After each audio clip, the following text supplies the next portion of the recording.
Bonjour à tous, c'est Chloé, je suis ravie de vous retrouver comme tous les vendredis dans un épisode de Cryptalk. Alors aujourd'hui, introduction un petit peu particulière parce que ce week-end, j'ai fait le constat lors d'une soirée que comprendre la crypto n'était vraiment pas une mince affaire. Alors je me voile pas la face, j'en ai bien conscience, mais c'est vrai que selon le milieu où on se trouve ou encore la classe d'âge, eh bien des fois les gens sont vraiment très loin de ce genre de préoccupations. J'ai quand même fait un constat qui était assez intéressant, c'est lorsque je dis ce que je fais dans la vie, quand on me pose la question, eh bien ça ne laisse pas les gens insensibles. La plupart du temps, les gens sont assez interrogatifs et ça a tendance même à interpeller les gens. Et donc c'est là que je me dis, à ce moment précis, que je dois être le plus pragmatique possible pour ne surtout pas perdre les gens pour des explications qui seraient trop alambiquées ou encore trop techniques, et que je me dois vraiment d'adapter mon discours en fonction du public, en fonction des gens que j'ai en face de moi. D'ailleurs, pour la petite anecdote, j'avais pris le parti pendant un moment de dire que je faisais de l'informatique dans la vie. Ça choquait personne, en plus j'ai fait des études dans l'informatique, plus précisément dans les technologies éducatives de formation. Mais depuis peu, je me dis que c'est quand même dommage, et donc je me relance le challenge de dire clairement ce que je fais. Alors des fois ça fait état de longs débats, des fois ça n'intéresse absolument pas les gens, et des fois j'ai clairement l'impression d'être une extraterrestre. Mais voilà, mon rôle il est là aussi, il est là pour expliquer, il est là pour le vulgariser, et j'ai décidé de ne plus me cacher derrière ce terme informatique qui est un petit peu fourre-tout, sauf si j'avoue des fois j'ai pas le temps, peut-être que je le ferai encore. Allez, vous avez compris, aujourd'hui je vais vous parler des cryptos de façon très simple, de façon très globale, en tout cas je vais faire de mon mieux. Allez, installez-vous confortablement, c'est parti. Cryptalk, c'est le podcast dédié à la crypto. Alors chaque vendredi, où que vous soyez, embarquez-nous avec vous.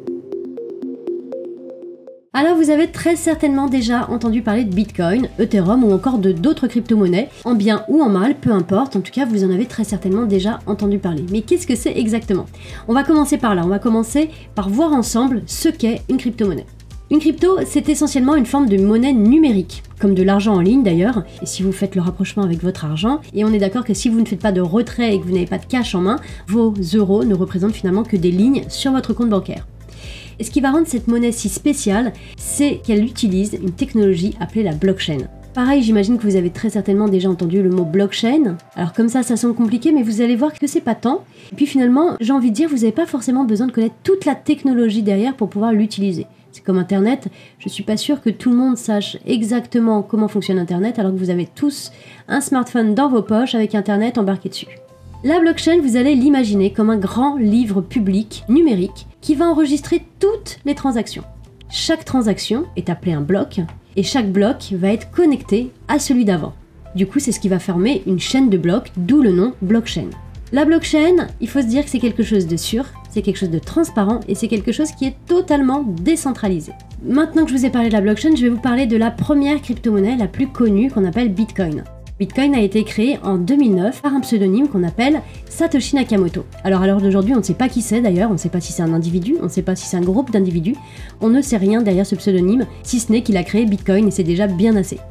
Bitcoin, vous allez pouvoir l'utiliser et vous allez pouvoir l'échanger directement avec d'autres personnes sans banque et sans aucun intermédiaire. Satoshi Nakamoto l'a écrit comme de l'argent électronique de personne à personne, donc ce qu'on appelle le peer-to-peer. Et d'ailleurs, si vous voulez pousser vos recherches, n'hésitez pas, vous pouvez aller lire le livre blanc de Bitcoin, c'est ce qu'on appelle le white paper. Donc Bitcoin a été conçu comme une alternative à l'argent traditionnel pour ne pas avoir besoin de banque ou encore de gouvernement pour pouvoir le contrôler. Donc les utilisateurs effectuent des transactions en Bitcoin et ces transactions sont ajoutées à la blockchain dont je vous ai parlé tout à l'heure, pour rappel transparente, sûre et totalement décentralisée. Alors avant d'être validées sur la blockchain, il faut savoir que les transactions vont être vérifiées par un processus qu'on appelle le minage. Pour sécuriser tout ça, on a donc des mineurs, c'est comme ça qu'on appelle les gens qui valident ces transactions. Ils vont utiliser de gros ordinateurs puissants et ils vont pouvoir vérifier ces fameuses transactions et les ajouter à la blockchain. En retour, ils font pas ça pour rien, ils vont recevoir des bitcoins en récompense, ce qu'on appelle des rewards, pour pouvoir les récompenser tout simplement de leur travail de vérification des blocs. Et tous les 4 ans, il faut savoir qu'il y a la réduction des récompenses de minage qui sont prévues dans le white paper de Satoshi Nakamoto. On appelle ça le halving. Gardez d'ailleurs bien ce terme en tête. Aujourd'hui, je vais pas m'étaler dessus parce que ça ferait un petit peu trop, mais j'ai fait tout un podcast sur le halving. Juste voilà, que vous sachiez que dans le protocole de Bitcoin, tous les 4 ans, on divise de moitié la récompense des mineurs de Bitcoin. Je vais vous expliquer l'intérêt d'investir dans les crypto-monnaies. La valeur des cryptos peut augmenter en raison de l'offre limitée de la demande croissante. De nombreuses personnes voient également les cryptos comme une nouvelle façon d'investir, une sorte d'or numérique. Vous avez très certainement déjà entendu ce terme. Bitcoin est considéré comme de l'or numérique. Alors comme avec tout investissement, les prix peuvent être volatiles. Il y a toujours des préoccupations liées à la sécurité. Alors il est vraiment crucial de faire des recherches et surtout d'en investir que ce que vous pouvez vous permettre de perdre. On ne dit jamais assez, Dior, do your own research en crypto. Il est impératif de faire de la veille et des recherches. Après Bitcoin, je comprends bien que quand on est dans un pays comme le nôtre, en France, où la population n'a aucun souci pour être bancarisée, l'idée forcément de l'adopter est un petit peu moins évidente. C'est pas du tout une nécessité. Dans la plupart des pays, il est d'ailleurs pas utilisé comme monnaie. Mais il y a quand même un pays qui l'a adopté en tant que monnaie légale, c'était en 2021 et c'est le Salvador. Et c'était vraiment une première mondiale, mais là-bas il y avait des vrais enjeux, il y avait des vrais besoins surtout. Donc vous vous demandez très certainement à quoi sert Bitcoin dans la vie de tous les jours.